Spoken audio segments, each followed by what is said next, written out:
उन्हाळ्याच्या सुट्ट्या आणि सोलापूरचा तो कडक उन्हाळा.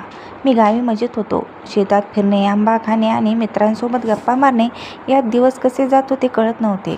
पण अचानक एके दिवशी दुपारी माझ्या जिवलग मित्र समीरचा फोन आला. "अरे, तातडीने मुंबईला ये. HDFC बँकेत एक मोठी व्हॅकन्सी आहे. उद्याच इंटरव्ह्यू आहे.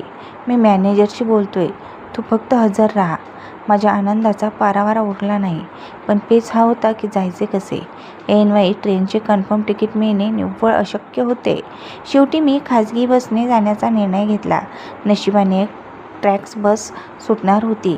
त्यात मला सीटिंगचे तिकीट मिळाले. संध्याकाळी 6 वाजता सोलापूर बस स्टँडवरून बस सुटली. मी माझ्या सीटवर जाऊन बसलो. माझ्या बाजूला खिडकीपाशी एक विवाहित स्त्री बसली होती. तिचे सौंदर्य साधे पण अत्यंत प्रभावी होते.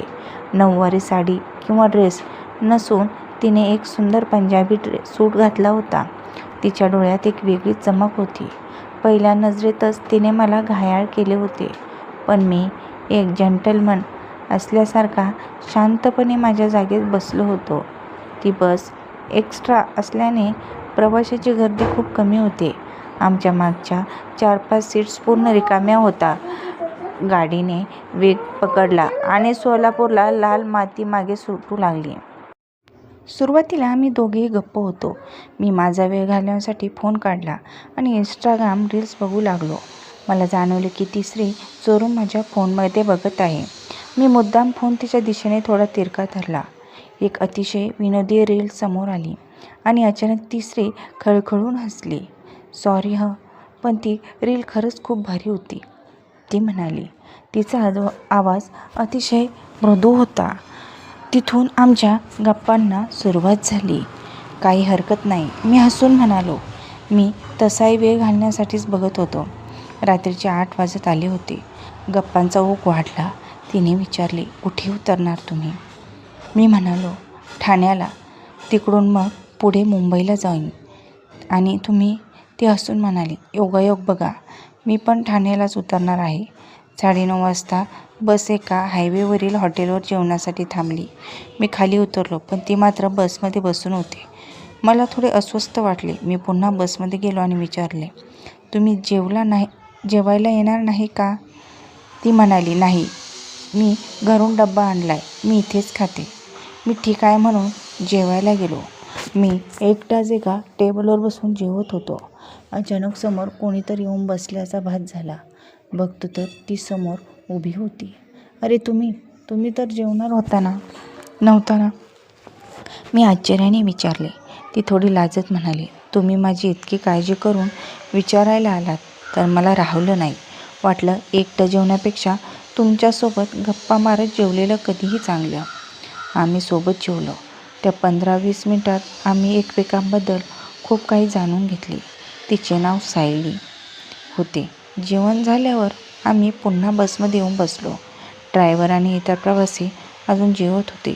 बसमध्ये फक्त आम्ही दोघेच होतो.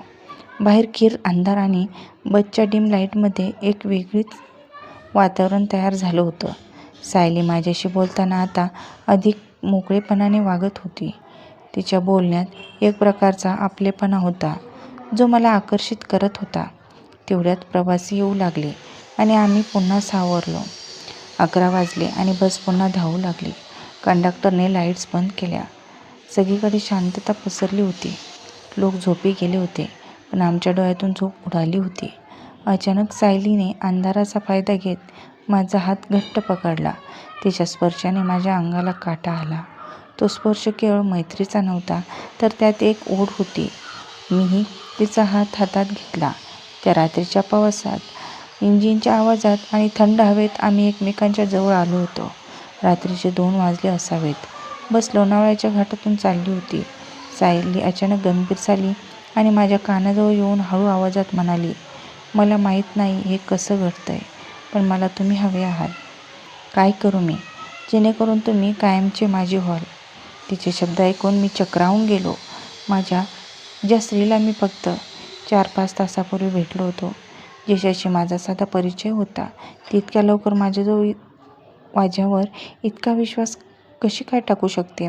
मनात विचार आला, हे प्रेम आहे की केवळ त्या प्रवासातले क्षणिक आकर्षण? मी तिचा हात हातात घेतला आणि शांतपणे म्हणालो, सायली, काहीही घाई करू नकोस. आपण एकमेकांना आत्ताच भेटलो आहोत. तू फक्त माझ्याशी बोलत राहा, मला भेटत राहा. मी तुझ्यासाठी नेहमी उपलब्ध असेन. पण आपण या नात्याला वेळ देऊया. माझ्या या उत्तराने तिच्या चेहऱ्यावर एक समाधान दिसले. तिने माझे डोके तिच्या खांद्यावर टेकवले. उरलेला प्रवास शब्दाशिवाय पण खूप काही बोलून गेला. पहाटेचे 5 वाजले आणि ठाणे आले. बस थांबली. खाली उतरताना आम्ही एकमेकांचे नंबर घेतले. तिने जाताना मागे वळून माझ्याकडे बघितले आणि एक गोड स्मितहास्य दिले. त्या स्मितहास्यात भविष्यातील अनेक भेटींची आश्वासने होती. मी माझ्या इंटरव्ह्यूसाठी निघालो, पण माझ्या मनात मात्र सोलापूर ते मुंबईच्या या प्रवासातील ती अनोळखी सहप्रवासी कायमची घर करून राहिली होती. अनोळखी प्रवासात भेटलेली माणसं कधीकधी आयुष्याचा अविभाज्य भाग बनतात. पण लक्षात ठेवा, आकर्षणाच्या भरात वाहून जाण्यापेक्षा समोरच्या व्यक्तीच्या विश्वासाचा आदर करणे आणि त्या नात्याला पुरेसा वेळ देणे हीच एका जेंटलमॅनची खरी ओळख असते. भावनांच्या वेगात घेतलेला निर्णय क्षणिक सुखाचा असू शकतो, पण सामंजस्यपणाने जपलेली नातं आयुष्यभराची साथ देऊ शकतं. जर ही कथा तुम्हाला आवडली असेल तर नक्की आपल्या चॅनलला सबस्क्राईब